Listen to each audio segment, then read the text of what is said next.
Thanks, Gifford. Hi. I'm Katie Knight. I'm President and Executive Director of Siegel Family Endowment, which is a foundation focused on the impact of technology on society. But I'm here today as a proud board member of the Center for an Urban Future, which means also for once in months, I'm not here to talk about AI.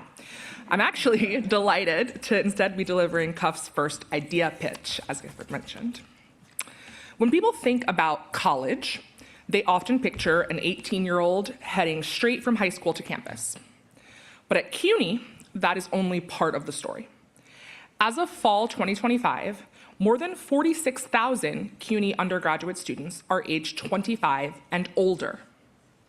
That's more than the total undergraduate enrollment of NYU and Columbia combined.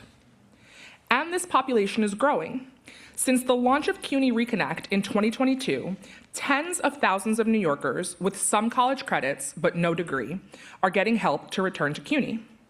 In fact, the number of students aged 25 and older enrolled at CUNY's community colleges has surged 22% during this time. CUNY is already the nation's most powerful engine of social and economic mobility. There are plenty of Cuff reports underlining that point if you need some reading material. Now's the time for city and state leaders to help CUNY become the nation's leading public university system for adult learners too. Adult learners bring enormous strengths to college: maturity, focus, work experience, and a clear sense of purpose. But they also face challenges that most traditional age students do not. Above all, the daily balancing act of school, work, caregiving, and supporting themselves and their families. The good news is that CUNY is not starting from scratch. Its strategic plan already points in this direction, and promising work is taking shape across the university. Now, policymakers should help CUNY take this work to scale. That should start with making flexible pathways the norm, not the exception.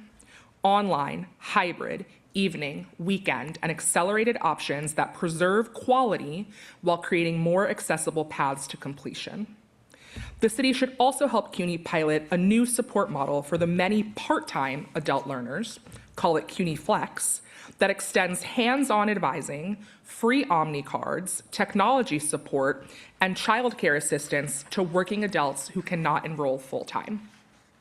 And city and state leaders should remove the financial tripwires that keep adults from returning and persisting, including a CUNY Fresh Start initiative to resolve unpaid balances. At the same time, CUNY should scale credit for prior learning so that college-level learning gained through work, training, military service, and lived experience counts. For New York City to expand economic mobility, few opportunities are more urgent or more achievable, thank you, Gifford, than helping CUNY become the nation's leading public university system for adult learners. Thank you.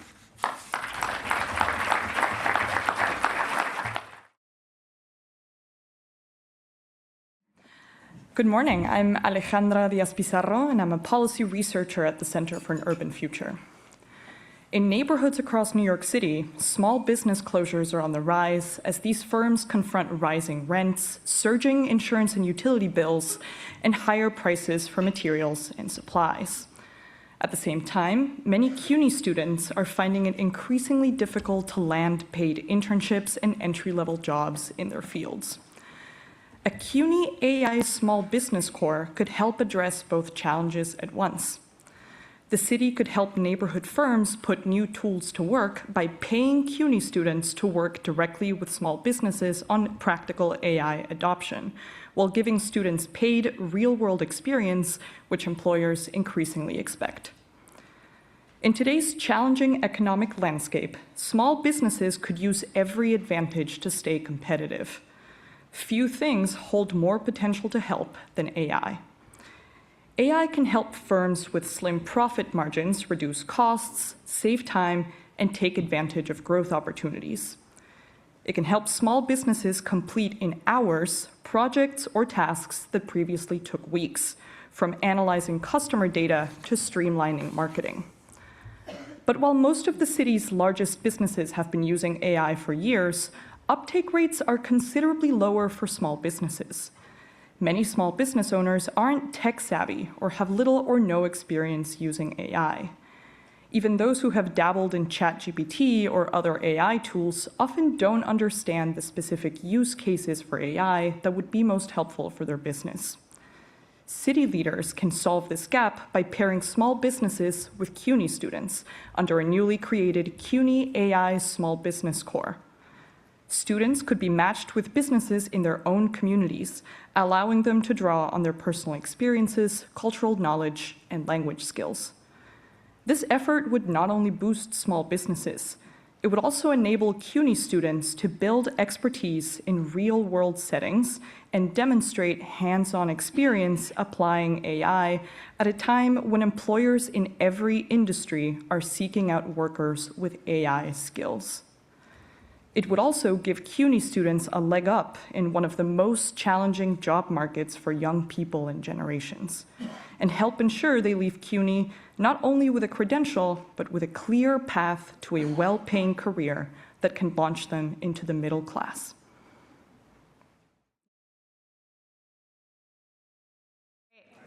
We are going to continue with our program. I am here to deliver CUF's third idea pitch. For those of you who don't know me, my name is Sherry Wang. I'm a partner at the Visteria Group, where we focus on investing in affordable housing across the country. Today, I'm speaking as a proud CUF board member, and I'm excited to deliver our pitch about affordable homeownership, which obviously the panel before me just spoke about in great detail. Especially in New York City, building housing is urgent work. We need far more homes of every kind, especially affordable rental housing. However, like the panel before me talked about in great detail, if city leaders want to narrow New York City's growing wealth gap and create housing stability, we need to increase the pace and the scale of affordable homeownership. Barika in particular, Barika from ANHD, talked about the scale, how it's difficult to accomplish one at a time. And I think, like Thomas said, the iron is hot, so we should strike while the city administration is focused on creative ways to increase access to affordable homeownership. Over the past 2 decades, there's been a growing disparity in homeownership levels. Over the past 2 decades, the number of Black homeowners has actually dropped by 15%. Today, just a quarter of Black households and 17% of Latino households own their homes in the city. That's compared to 45% of Asian New Yorkers and 42% of white New Yorkers. The good news is that New York City has decades, 40 or 50 years, of promising programs to build on. But they remain still relatively small scale compared to the ambitious programs that the city has for affordable multifamily rental housing.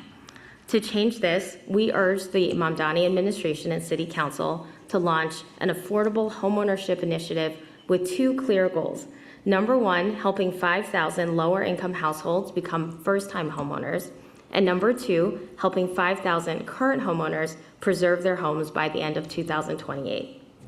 They could start by scaling what works. We heard about a lot of the programs, expanding Home First down payment assistance, doubling open door support for newly built affordable homes, expanding foreclosure prevention programs, launching the Our Home effort to create permanently affordable co-ops, and fully funding Home Fix 2.0 so that more lower income homeowners can make needed repairs and stay in their homes. But the city could also think beyond that. Policymakers should leverage neighborhood plans and create more affordable homeownership opportunities from White Plains Road to Sunnyside Yards. They should expand shared equity models like we heard about that allow families to build assets while preserving affordability for the next buyer. They should consider pooled emergency savings programs to help homeowners manage unexpected life events. And they should consider a multi-generational homeownership initiative to help lower income homeowners preserve wealth and age in place with family. There is no question that tackling the city's housing crisis will require building and preserving far more rental housing. However, city leaders should be similarly ambitious about helping more families build wealth through home ownership and remain rooted in their communities. Now, hello, everyone. If you will just bear with me for 2 more minutes, I would love to share one more idea from the Center for an Urban Future for leveraging our housing policy for economic mobility. Look, this morning has made a few things clear, but one of them is that stable housing is an essential foundation for economic mobility. And that is why, as that last panel surfaced, City FEPS has become one of New York City's most important anti-poverty investments. This voucher program now serves nearly 68,000 households in New York City and has helped more than 123,000 low-income New Yorkers secure permanent housing. And it works. Families that leave shelter with rental assistance are far less likely to return than those who leave without a subsidy. But qualifying for a voucher and then using it to secure a home remains a fragmented, confusing, and painfully slow process. New Yorkers already facing enormous challenges must navigate multiple agencies, portals, inspections, recertifications, and document requests. Even a small error can lead to weeks or months of delay. Now, city leaders have begun advancing some reforms to make city FEPS faster and more predictable, and following through on those improvements is step one. But even streamlining the bureaucracy will not be enough to turn a housing program into an economic mobility engine. The key is a major expansion of hands-on housing navigation. The nonprofit Anthos Home offers a promising model. Its navigators work hand in hand with families and property owners, coordinate paperwork and inspections, solve problems that could derail a placement, and provide support long after move-in. And Anthos Home has moved hundreds of households into permanent housing and helped them remain there. It's a model that deserves to expand. And the city's ambition shouldn't end with a voucher or even a new set of apartment keys. Going forward, housing navigation should also help families reach neighborhoods with stronger schools, better access to childcare and jobs, more manageable commutes, connect them to CUNY, to workforce development programs and other opportunities to get ahead, and ultimately greater long-term economic mobility. And Seattle is already showing what that could look like. Its Creating Moves to Opportunity program pairs families receiving housing vouchers with hands-on search assistance, landlord outreach, and flexible financial support, helping them secure homes in neighborhoods where lower-income children have historically experienced far greater upward economic mobility. The program draws on research that has mapped the geography of opportunity across America by census tract, including right here in New York City, and we can use those tools today. And this research underscores exactly what's at stake. Children who moved to even slightly higher opportunity neighborhoods at a young age were far more likely to attend college and earned more as adults, helping to break generational cycles of poverty. For working-age adults, navigators should also connect families to education, training, childcare, transportation, and other supports that can help with economic security now, building on a modest but important new investment in connecting City FEPS recipients to workforce development that's in this year's city budget. And so City FEPS is already a powerful homelessness prevention tool. The next step is to make it a stronger catalyst for economic mobility, helping New Yorkers secure housing faster, access higher opportunity neighborhoods, and build better futures for themselves and their children. Thank you.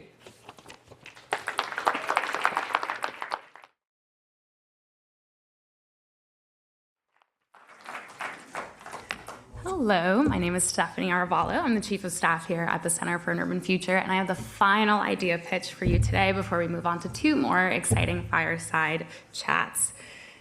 I probably don't need to tell you that artificial intelligence is the most disruptive technology to hit New York City's economy in generations.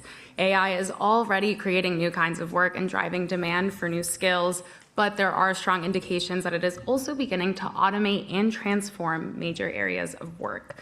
Fortunately, I have it on good authority that chiefs of staff at Center for an Urban Future are not going anywhere, but there are real warning signs across our economy.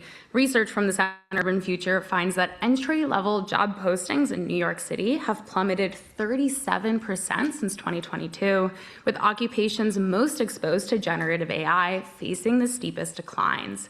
Mid-career workers could face significant disruption too, as AI changes the way employers work and hire. New York City cannot wait for the federal government, international agreements, or the market alone to determine how workers are supported through this transition. That is why city leaders should launch the nation's first AI workforce preparation fund and pair it with a high-level citywide AI workforce task force. The city should seed the fund with public dollars, then use that commitment to unlock larger investments from philanthropy, employers, and AI companies. For early career workers, the fund could support AI skills training, paid hands-on learning, and fellowships with nonprofits, small businesses, or public agencies that need help using AI effectively. For incumbent workers, it could help employers train staff to use AI tools, take on higher value tasks, and stay employed as jobs change. For displaced workers, it should create a rapid response system with career coaching, retraining, job placement, benefit navigation, and other stabilizing supports. The task force would be responsible for bringing together employers, AI companies, CUNY, nonprofit training providers, labor, and workforce agencies, and within 6 months, it should produce a concrete AI workforce preparation plan, including an early warning system for AI-related labor market disruption. AI is going to reshape work. The question is whether New York City helps workers adapt, advance, and transition, or leaves them to fend for themselves through one of the largest labor market disruptions in decades. An AI workforce preparation fund can harness the city's workforce development ecosystem to help our workers and our economy adapt to change. To read more about this idea and all of the others that you heard this morning, you can go to the QR code on your agenda or check it out on nycfuture.org.